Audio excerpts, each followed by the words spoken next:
Existem décadas que soam diferente, e os anos 80 soavam a neon, a sintetizadores, a penteados impossíveis, a melodias que você não consegue tirar da cabeça. Algumas bandas dominaram o mundo, mas outras tão criativas e intensas quanto ficaram flutuando na memória, como uma música que você ouviu uma vez no rádio e nunca conseguiu encontrar de novo. Hoje vamos relembrá-las, não para desenterrar hits, mas para reviver emoções. Porque essas bandas não são apenas música, são momentos. Vamos começar. Número 15, A Flock of Seagulls.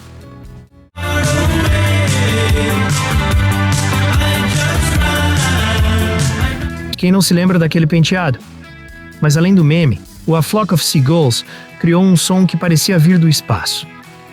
I Ran So Far Away não era apenas um sucesso, era ficção científica transformada em música.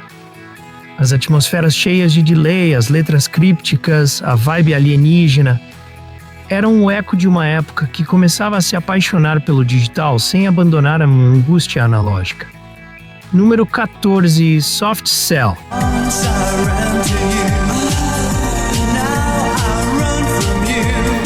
Existem músicas que te prendem com um refrão, e existem outras que te prendem com uma sensação. Soft Cell, a dupla britânica formada por Mark Almond e David Ball, conseguiu fazer as duas coisas. Muitos os lembram por Tainted Love, aquele cover minimalista e sombrio que transformou uma balada soul esquecida dos anos 60 em um ícone do synth pop dos anos 80. Mas o Soft Cell não foi apenas um one-hit wonder. Na verdade, estava longe disso. Por trás do sucesso global, havia uma proposta artística mais inquietante. Uma mistura de romantismo desesperado, decadência urbana e uma sensibilidade queer que quebrava todos os moldes do pop comercial. Mark Almond não cantava como os outros. Sua voz era frágil, teatral, confessional. Cada verso parecia escrito em um quarto pequeno, às 3 da manhã, entre fumaça de cigarro e luzes de neon. E essa era precisamente sua força. Eles não queriam soar perfeitos, queriam soar reais. Músicas como Say Hello, Wave Goodbye ou Bedsitter eram retratos da vida moderna antes mesmo da palavra millennial existir. A solidão do jovem adulto, a festa que não preenche o vazio, a cidade como palco de relações fugazes. O Soft Cell falava do lado B da cultura pop, e fazia isso com sintetizadores e batidas dançantes, mas sem perder de vista a dor. Visualmente também foram pioneiros. Mark usava maquiagem, roupas ambíguas, atitude de cabaré e presença de estrela, tudo ao mesmo tempo. Numa época em que a androginia ainda incomodava uma indústria, eles se mostravam como realmente eram, sem filtro. Soft Cell não é uma banda para ouvir distraidamente. É uma banda para sentir, para ficar parado e deixar cada palavra cair como uma confissão própria. E mesmo com o passar dos anos, toda vez que Tainted Love toca numa festa, num filme, num bar, algo se ativa. Não é nostalgia, é uma porta que se abre. Mark Almond não cantava, ele confessava. E sua voz ainda hoje nos sussurra verdades desconfortáveis entre batidas eletrônicas. Número 13, Missing Persons.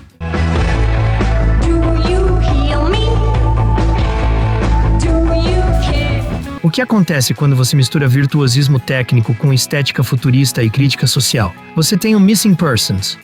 Com David Bozio à frente, sua imagem era tão inesquecível quanto sua voz. What are words for? Não era apenas um sucesso, era uma pergunta real. Eles viviam entre a pop art e a paranoia digital. E sua música, embora soe tipicamente anos 80, tem uma estranha atualidade. Número 12, Big Country.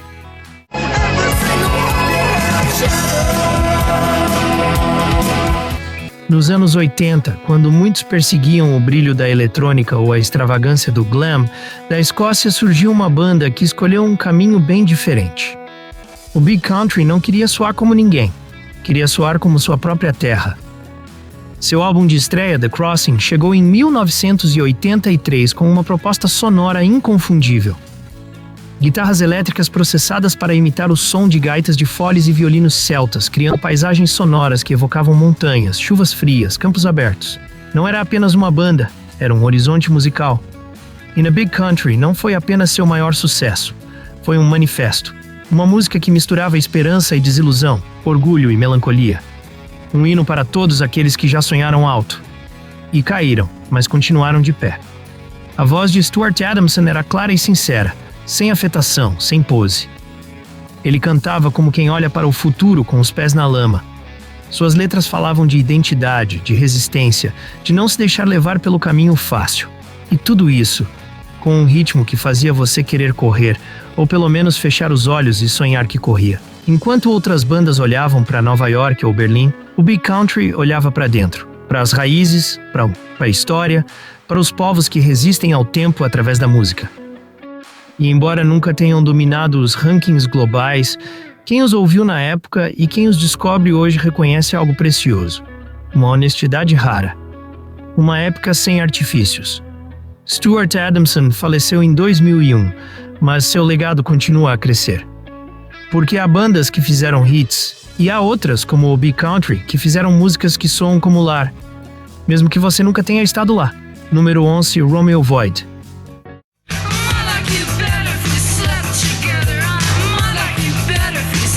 Uma banda que não se encaixava em nada, mas justamente por isso era necessária.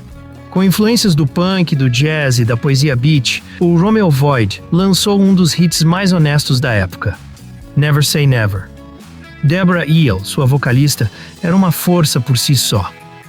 Ela cantava sobre a contradição, o desejo sem filtro, o desconforto de ser mulher em uma cena dominada por poses masculinas. E fazia isso com uma segurança que continua a inspirar. Número 10, Quiet Riot.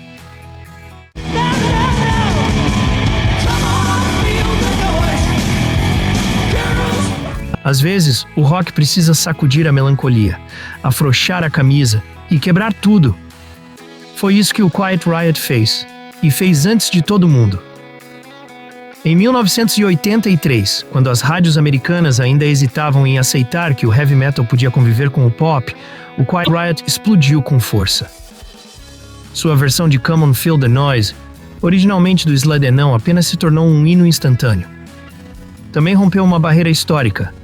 Foi a primeira música de metal a entrar no top 5 da Billboard. E fez isso sem pedir licença. Mas o Quiet Riot era mais do que volume. Seu som era uma combinação irresistível.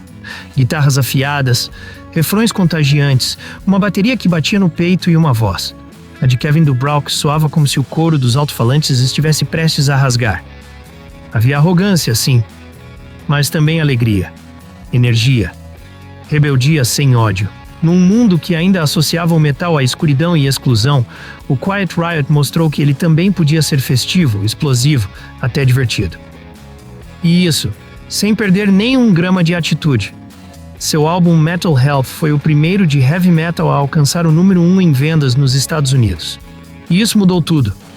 Abriu a porta para que depois viessem Motley Crue, Rat, Twisted Sister, Poison, toda uma geração que sonhava em dominar a MTV com riffs e maquiagem. Mas o Quiet Riot foi o primeiro a quebrar o muro. Como muitas bandas de sua época, o sucesso foi tão grande quanto breve. Conflitos internos, excesso de turnês, desgaste emocional, mas o legado ficou. E toda vez que ecoa aquele coro, vamos sentir o barulho. Algo se acende. Quiet Riot não precisava de épica. O que eles faziam era mais simples, aumentar o volume, balançar a cabeça e deixar o barulho falar por eles. Mas não era só volume. Havia energia, suor e guitarras que sabiam rir de si mesmas. Eles eram a prova de que o hard rock também podia ser festivo, mesmo quando tudo parecia estar em chamas. Número 9, The Vapors.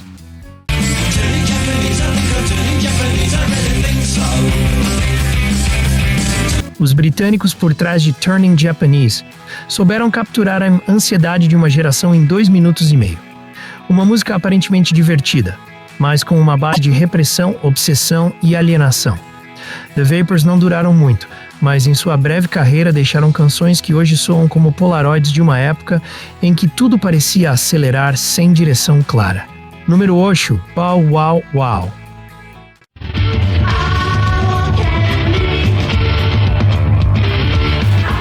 Produzidos por Malcolm McLaren, sim, o dos Sex Pistols. O Bow Wow Wow misturava new wave com ritmos tribais, moda selvagem e uma energia completamente irreverente. Annabelle Elwyn tinha apenas 14 anos quando gravou I Want Candy, mas sua presença era imparável. Eles eram como um carnaval pós-punk, caóticos, vibrantes e totalmente únicos. Número 7, The Hooters. There was no use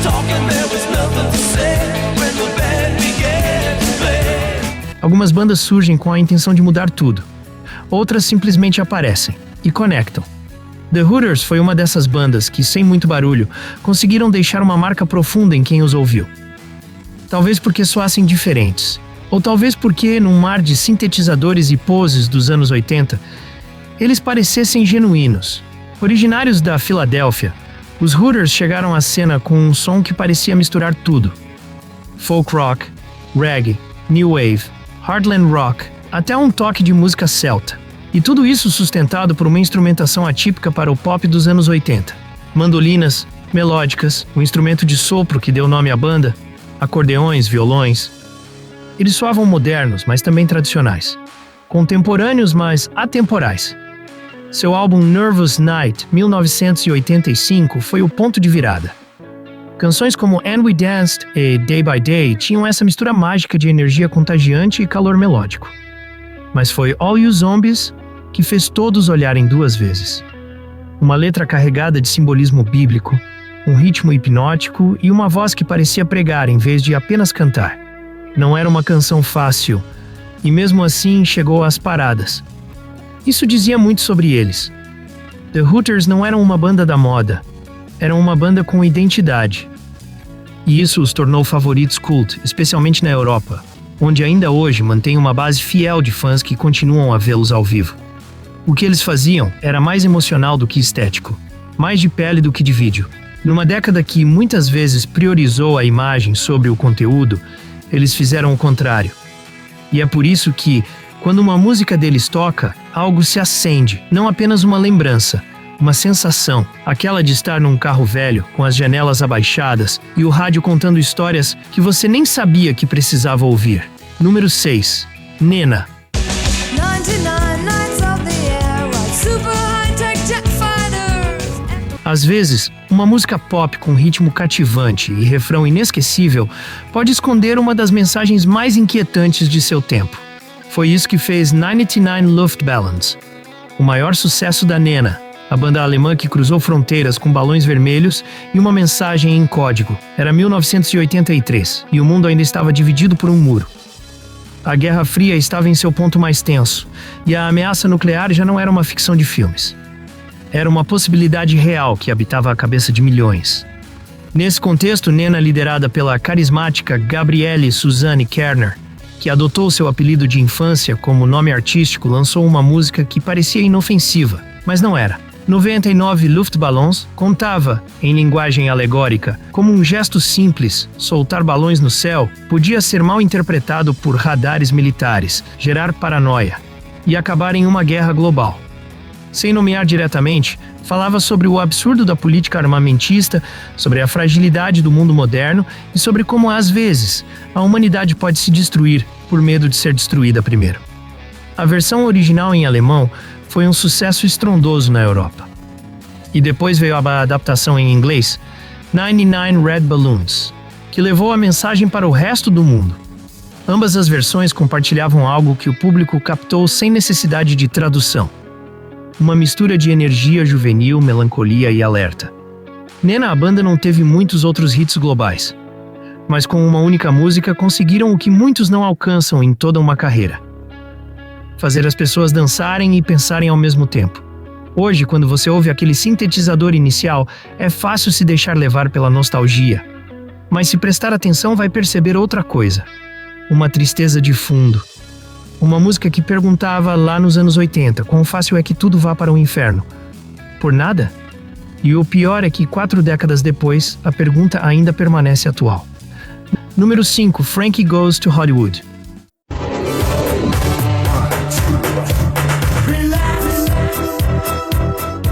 Às vezes, uma música não apenas toca, ela explode. E quando Relax apareceu nas rádios britânicas em 1983, foi como uma provocação em estéreo.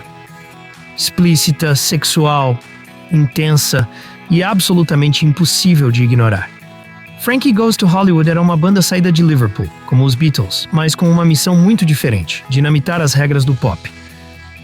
Relax foi sua carta de apresentação e também seu escândalo. A BBC baniu a música por considerá-la obscena. E como geralmente acontece, essa censura a transformou em um fenômeno. Mas por trás do slogan Relax, Don't Do It, havia muito mais do que uma canção sexual. Havia uma crítica ao conservadorismo, uma afirmação de liberdade, uma declaração queer em plena era Thatcher. Holly Johnson, o carismático e desafiador vocalista, não se escondia nem pedia permissão. Cantava a partir de um lugar de poder, desejo e ironia. O álbum Welcome to the Pleasure Dome foi uma viagem ambiciosa.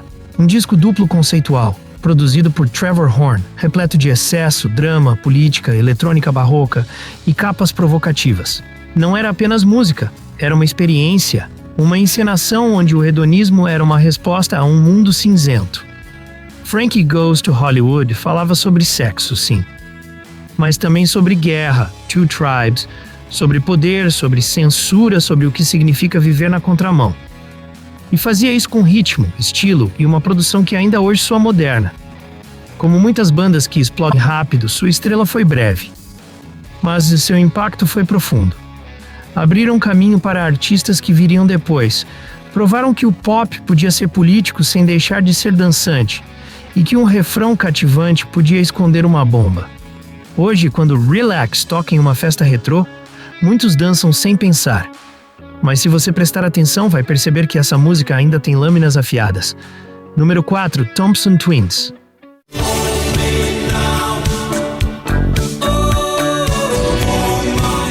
Com sua imagem colorida e sua mistura de pop, filosofia e ritmos eletrônicos, os Thompson Twins se tornaram ícones da MTV. Hold Me Now foi uma daquelas músicas que te abraçavam através dos sintetizadores. Mas o que eles faziam não era apenas estética. Havia profundidade, exploração de sentimentos, vulnerabilidade sincera. Pop com alma, numa época em que nem sempre a alma era tendência. Eles não eram poetas, mas sabiam incendiar uma sala com 3 acordes e um sorriso torto. Número 3, Haircut 100.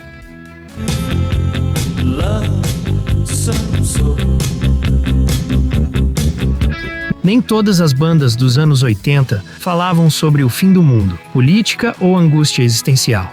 Algumas simplesmente queriam capturar a alegria, o momento, o verão eterno que vive dentro de uma música. E o Haircut 100 fez exatamente isso. Formados na Inglaterra, no início dos anos 80, eles surgiram numa época em que o post-punk ainda ecoava e a New Wave começava a liderar. Mas eles não queriam soar sombrios. Queriam soar brilhantes. Seu hit mais lembrado, Love Plus One, é como um cartão postal musical de umas férias que você não quer que terminem. Com guitarras funkeadas, uma percussão brincalhona e um trompete que parece tirado de uma tarde ensolarada na praia, a música soa como juventude, despreocupação e algo mais. Porque sim, sob essa superfície alegre, o Haircut 100 tinha uma sensibilidade melancólica que os tornava diferentes. Nick Hayward, o líder e vocalista, escrevia com uma inocência encantadora, mas também com uma sutileza emocional que nem sempre era captada na primeira escuta. Era o tipo de banda que fazia você bater o pé e, ao mesmo tempo, pensar em alguém que sente falta. Seu primeiro álbum, Pelican West, foi um sucesso imediato. E embora seu tempo no centro das atenções tenha sido breve, eles deixaram um som que muitos ainda lembram como símbolo de uma época mais luminosa. Uma época em que o pop podia ser sofisticado sem ser pretensioso, onde as cores pastéis e os casaquinhos brancos conviviam com arranjos complexos e letras com coração. Haircut 100 não foi uma banda de estádios. Foi uma banda de parques, de fones de ouvido de Walkman, de tardes longas que cheiravam a grama recém-cortada. E talvez por isso, quando você os ouve de novo, não consegue evitar sorrir. Há músicas que te emocionam pelo que dizem, e outras, como as do Haircut 100, pelo que fazem você sentir, sem precisar dizer muito. Número 2, The Mottles.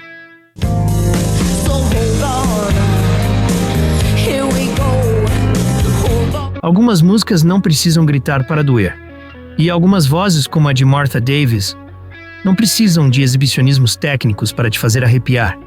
The Mottles foi aquela banda que se infiltrou pelas frestas da New Wave com uma proposta mais íntima, mais sofisticada, mais humana.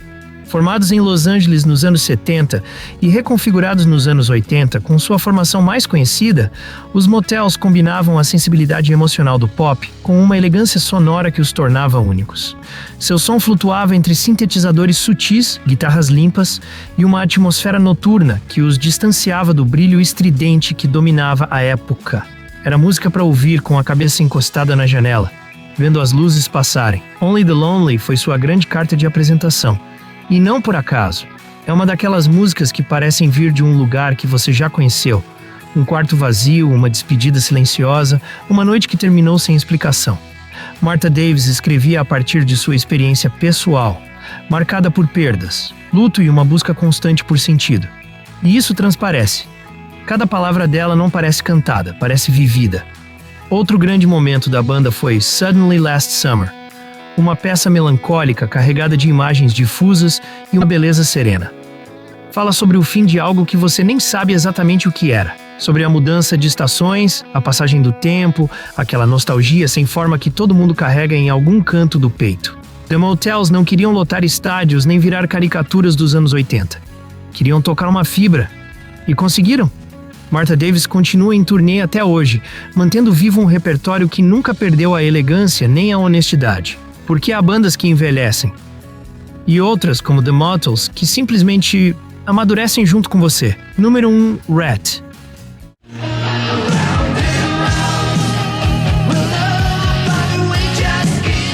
Há bandas que nascem do barulho, do asfalto quente da Sunset Strip, do cheiro de cerveja rançosa, misturado com spray de cabelo, de uma época em que o rock não pedia licença, só volume. Rat nasceu desse caos. E foi parte essencial da trilha sonora dos anos 80. Originários de San Diego, mas definitivamente formados em Los Angeles, o Rat foi uma das primeiras bandas a pegar o glamour do hard rock e fazê-lo soar sujo, de rua e irresistível. Enquanto outros buscavam épica, eles buscavam a rua. E encontraram. Seu álbum de estreia, Out of the Cellar, 1984, foi um sucesso instantâneo. Com uma capa inesquecível, aquela mulher fugindo da escuridão, literal e simbólica, e músicas que misturavam sensualidade, energia e refrões pegajosos, o Rat se tornou uma das bandas mais reconhecíveis do glam metal. E no centro de tudo estava Round and Round, um hino feito de riffs afiados, coros cantáveis e um espírito de festa prestes a explodir. Stephen Pearcy, com sua voz rouca e atitude entre despreocupada e perigosa, era o anti-herói perfeito dos anos 80. Não queria parecer perfeito. Só queria cantar alto, se mover como uma serpente e deixar tudo no palco. Mas o Rat não era só atitude. Por trás daquela imagem, havia músicos talentosos, especialmente Warren DeMartini, cujo estilo na guitarra combinava técnica e melodia de uma forma que ainda hoje é admirada. Seu solo em Round and Round é uma aula de como fazer uma guitarra cantar. Rat fez parte da geração que conquistou a MTV com videoclipes sensuais, couro, bandanas e muito spray de cabelo, sim.